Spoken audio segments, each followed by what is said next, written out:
مومنین کرام، جس طرح کے میت کے احکام تفصیلی طور پر ہم بتا رہے ہیں، آج ہم ذکر کریں گے کہ نماز جنازہ کس طرح ادا کرنی ہے۔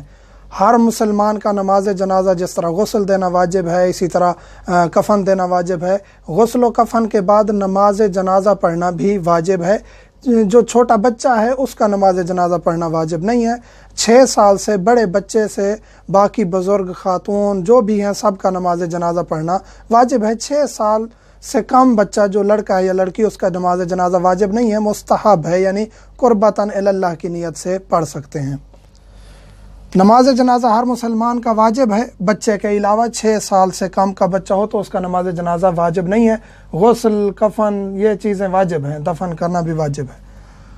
5 تکبیریں کہنا ضروری ہیں۔ نماز جنازہ میں 5 تکبیریں ہیں۔ اہل سنت کی 4 تکبیریں ہیں، لیکن فقہ جعفریہ میں 5 تکبیریں ہیں۔ پہلی تکبیر کہیں گے اللہ اکبر کہہ کے، پھر آپ نے دعا پڑھنی ہے، شہادت پڑھنی ہے، شہادت کے بعد پھر دوسری تکبیر، پھر آپ نے درود پڑھنا ہے، پھر اس کے بعد تیسری تکبیر، پھر آپ نے مومنین کے لیے دعا کرنی ہے، پھر اس کے بعد چوتھی تکبیر، پھر آپ نے اس میت کے لیے دعا کرنی ہے، اس کے بعد 5ویں تکبیر کہہ کے آپ کا نماز جنازہ ختم ہو جائے گا۔ پھر آپ نے مومن کے لیے وہیں دعا کرنی ہے اور اس کو بعد میں دفن کر دینا ہے۔ یہ ہے طریقہ۔ پہلی تکبیر کہہ کے دعا ہے، دوسری کہہ کے دعا ہے، تیسری کہہ کے دعا ہے، چوتھی کہہ کے دعا ہے، اور 5ویں کہہ کے نماز جنازہ ختم ہو جائے گا۔ اس میں رکوع اور سجود نہیں ہے۔ اس کا نام نماز ہے، لیکن یہ نماز نہیں ہے مکمل طور پہ کہ اس کو رکوع اور سجدہ اس میں ہے، نہیں ہے۔ اس کا نام نماز ہے، لیکن یہ کھڑے ہو کر ہی آپ نے انجام دینی ہے، 5 تکبیریں کہنی ہیں۔ اور شروع میں الصلاۃ کہنا مستحب ہے۔ باقی پنجگانہ نماز میں اذان و اقامت ہوتی ہے، لیکن نماز جنازہ میں الصلاۃ 3 مرتبہ کہا جائے۔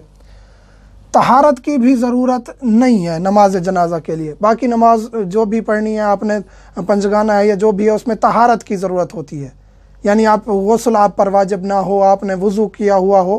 نماز جنازہ میں واجب نہیں ہے۔ مثلا آپ پر غسل واجب تھا، میت کو آپ نے غسل دیا، آپ پر غسل مس میت واجب تھا، یا آپ نے وضو نہیں کیا، آپ جلدی تھی، جنازہ تیار ہو گیا، نماز جنازہ شروع ہو گئی، آپ شامل ہو گئے، پھر بھی آپ کا نماز جنازہ درست ہے۔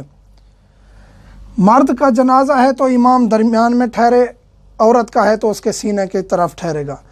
جنازہ کس طرح لٹانا ہے؟ ایک تو قبلہ رخ ہونا ہے نماز پڑھنے والے نے جو جنازہ پڑھ رہے ہیں۔ میت کو اس طرح لٹانا ہے، سامنے میت لٹی ہوئی ہو، سر اس کا دائیں طرف ہو میت کا، اور اس کے پاؤں نماز پڑھنے والے کے بائیں طرف ہو۔ اسی طرح ٹھہرا ہے امام یا جو بھی جنازہ پڑھ رہا ہے، یعنی جماعت نہیں ہو رہی، اکیلا شخص پڑھ رہا ہے، جس طرح بھی ہے ایسے ٹھہرے گا۔ سامنے میت ہے، اس طرح میت لٹا دیں گے، سر اس کا دائیں طرف ہوگا، ٹانگیں اس کی بائیں طرف ہوگی۔ اگر وہ مرد ہے، لڑکا ہے، یعنی مرد کا جنازہ ہے، تو میت کے درمیان میں ٹھہرے گا، جو نماز پڑھنے والا امام ہے یا جو بھی ہے، میت کے درمیان میں ٹھہرے گا، یعنی اس کے پیٹ کے ساتھ ٹھہرے گا۔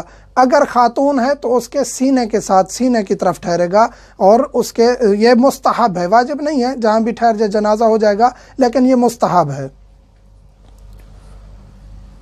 نیت کرنی ہے، اس میں پڑھتا ہوں نماز جنازہ فلاں میت کے لیے قربتاً اللہ، یا واجب قربتاً اللہ، اور اس کو انجام دینا ہے۔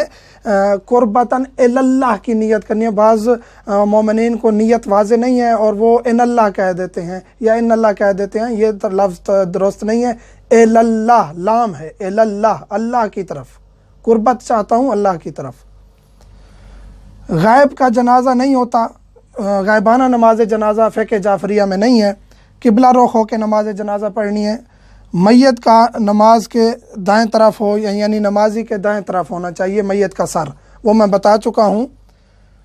میت کو سیدھا لٹایا جائے، میت سیدھی لیٹی ہوئی ہو، وہ دفن میں ہے کہ اس کو اس طرح پہلو کی طرف لٹائیں تاکہ اس کا چہرہ قبلہ کی طرف ہو جاؤ۔ لیکن جب نماز جنازہ پڑھ رہے ہوں تو میت کو تابوت ہے یا نیچے لٹایا ہوا ہے تو سیدھی لیٹی ہوئی ہو، یعنی بالکل اس کے ہاتھ ایسے زمین پہ ہوں۔